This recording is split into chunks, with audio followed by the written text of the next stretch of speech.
Баршаңызға қайырлы күн. Бүгін мен сіздерге түскі асқа немесе кешкі асқа бар жоқ 15 минуттай уақытыңызды алатын әрі дәмді болып шығатын тағамның түрін ұсынамын. Сондықтан видеоны соңынан тамашалаңыздар. Ең алдымен бізге фарш керек. Менде жылқының фаршы, өздеріңіз қалауынша кез келген фаршты алсаңыздар болады. Оның үстіне дәміне қарай сарымсақты, қара бұрышты және тұзды сеуіп, жуылған күрішімізді саламыз.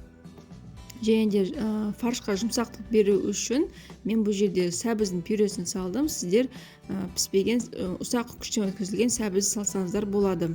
Енді осының барлығын жақсылап тұрып араластырамыз. Массамыз барлығы бірігу керек.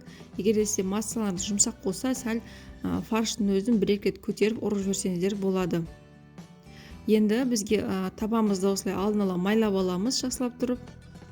Майлап болғаннан кейін фаршыңызға қалауынша кез келген форма берсеңіздер болады. Яғни көлеміне қарай майда дөңгелек немесе үлкен дөңгелек домалатсаңыздар болады.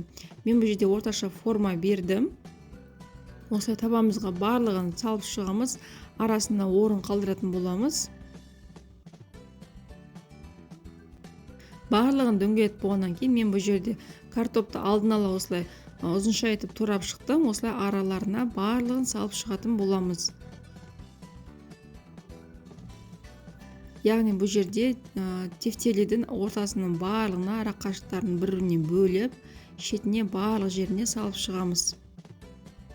Қалауынша картопты көп қолдансаңыздар болады, аз қолдансаңыздар болады. Мен отбасым үлкен болғандықтан картопты көбірек қолдандым.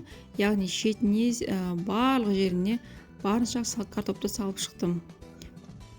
Міне осымен дайын. Енді біз құймамызды дайындаймыз. Сол үшін бізге майонезді аламыз, томат пастасын аламыз және үстіне суымызды құйып жақсылап тұрып араластырамыз.